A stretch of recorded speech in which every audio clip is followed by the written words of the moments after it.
Hey, we're back with Zowie Bowie, better known as Chris Phillips, actually. Yes, it depends on the time of day, I suppose. Or the time of night. You know, I understand you're not getting much sleep lately.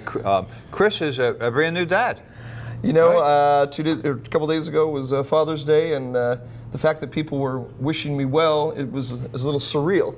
Because, you know, I turned 50 years old this year, right. and within a 3-week period of time, I got married, I turned 50, and I found out I was going to be having a child. And so I, as of last week, became a father of a brand new baby girl named Ava, and I could not be more proud and frightened at the same time. It's a beautiful, wonderful experience, obviously. Yeah, but how do you think? I mean, how does that change your life as an entertainer? And let me go through what your day, what your week is like. Yeah. Well, okay. Right. Now you've been performing in Vegas for quite a long time. Most of our viewers will know who you are.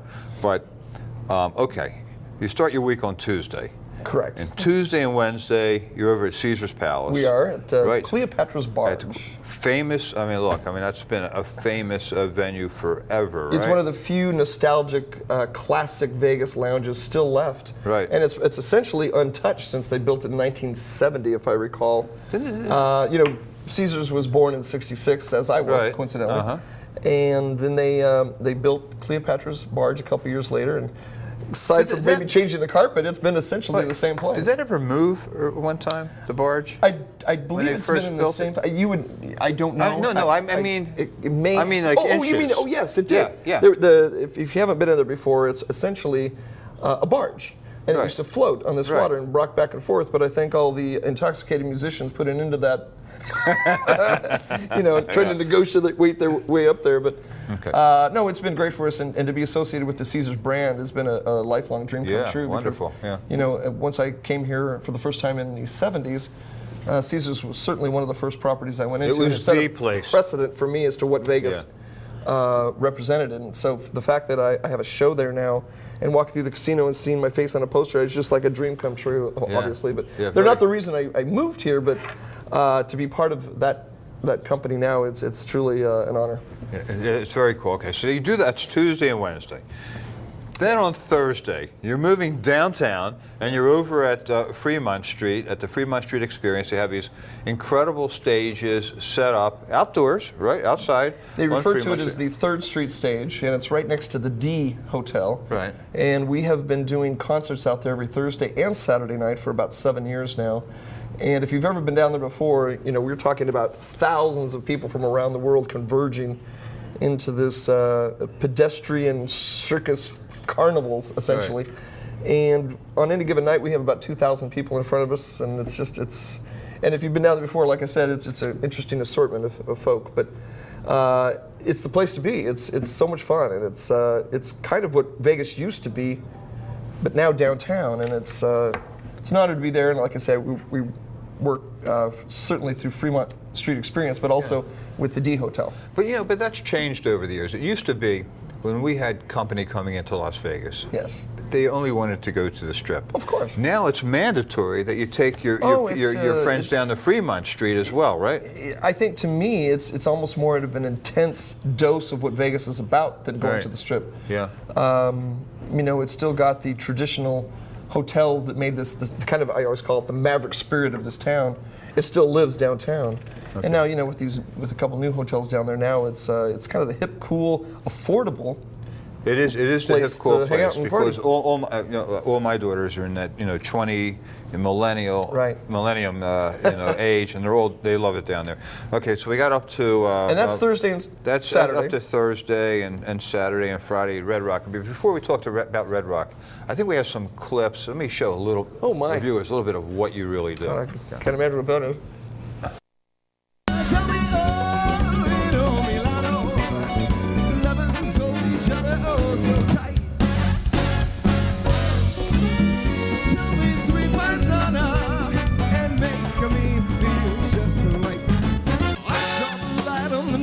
When I passed by her window, I saw the flickering shadows of love on the blind. She was my woman. Put on your red shoes and dance the blues.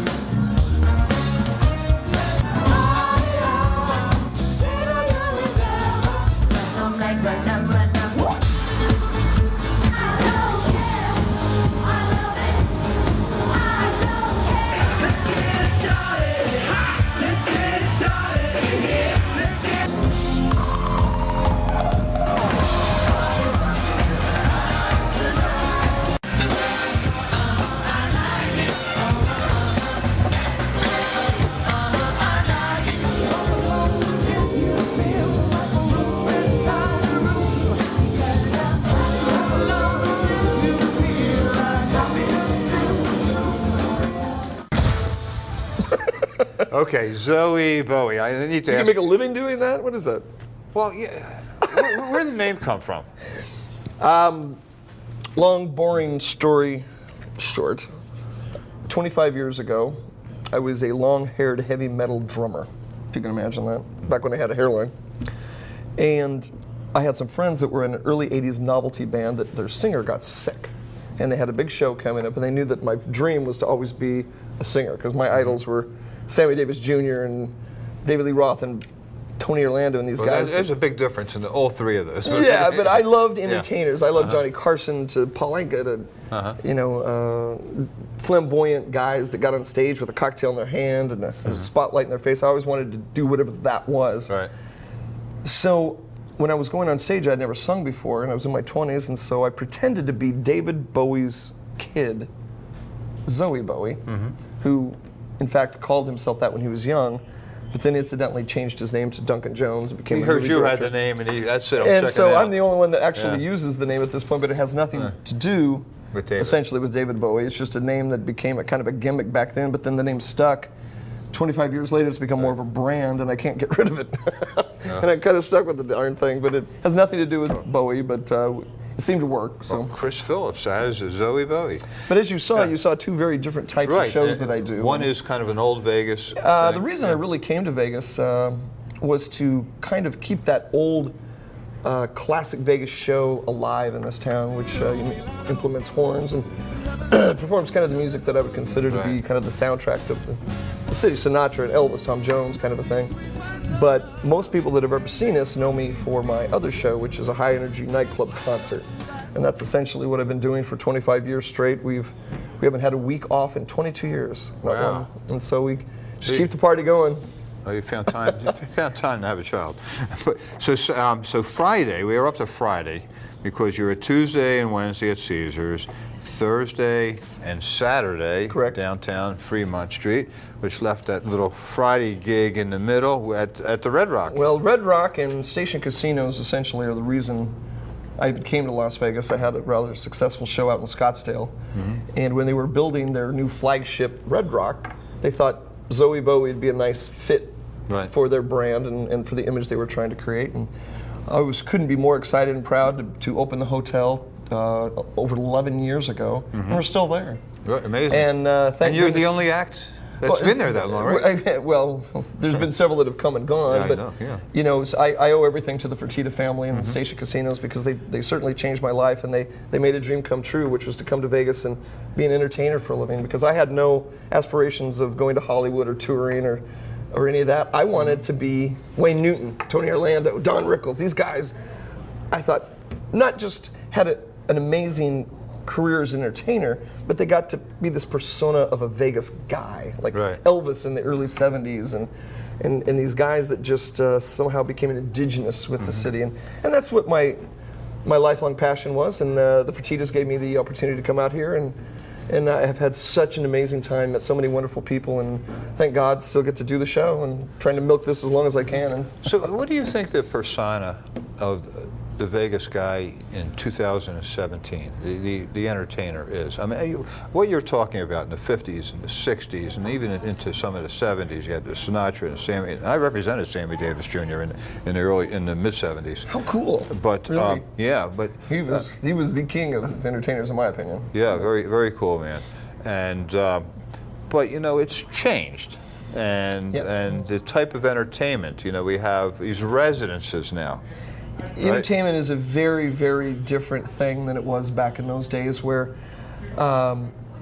in my opinion, the 70s and 80s were the time in which I was introduced to Las Vegas, and I used to come here, as so many people did, and they had entertainers that kind of were the face of different properties.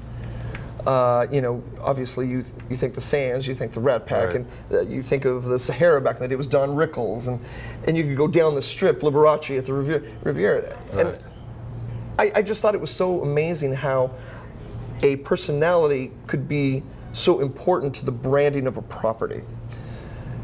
And I think the hotels treated the entertainers in a different way then, because they knew that it became a destination for customers to come see that particular entertainer. Yeah. And it's a little different thing now. Now shows purchase the rooms. It's called forewalling, and they rent the room. They do their own marketing, and they hope they sell a ticket. In the old days, the entertainers were courted and they got paid a salary, and it was a beautiful thing. That does not exist anymore, and so I feel like I'm a dinosaur in this town. That I still am one of the few entertainers or shows that actually makes a salary. Right. But it's still a dream come true for anybody to come here and have a show and be called a Vegas entertainer. But entertainment has definitely evolved over the years, and it's still the best job in the world. How do you choose the songs that you're doing? Well, in the show that is primarily my career, which is the dance, the dance right. Nightclub concert, I'm a little bit of a slave to the top 40 charts because our show is very current. It's just a giant medley of the most current. Right, so dance songs. Britney Spears does a new hit song, Exactly. and you may incorporate that. But when it comes to that vintage stuff, you get to choose, right? Yes. Now the vintage show, which is much more my passion, is a selection of songs that I was inspired by my favorite entertainers. Particularly Steve Lawrence, Eddie Gourmet, Keely Smith. These entertainers that I thought had such an amazing, not just energy on stage, but off stage as well. Right. And so, I wanted to be the guy here in Vegas that when people come here from out of town and they come see my show or even see us out and about, they can say, you know what, that's the kind of life I want, whatever that guy's doing. Well, there's a lot of people I want to be already inspiring think to that, young people, that want to Chris, come here and. They already believe that. So on Tuesday and Wednesday, you're at Caesar's Palace, 10 o'clock at Cleopatra's Barge. That's correct. Thursday and Saturday, Fremont Street Experience, 10 p.m. out at 3rd Street stage. And Friday night, traditionally 11 years going, 11 o'clock for 11 years at the Red Rock. If you haven't seen Chris Phillips, catch us. Well, thank Great you for having me on, my friend. Always Good to see you. Sure. There are many types of careless drivers. Those who text and drive, drink and drive, and those distracted drivers. If you've been hurt, you need to call me. Enough said. Call Ed. EdBernstein.com.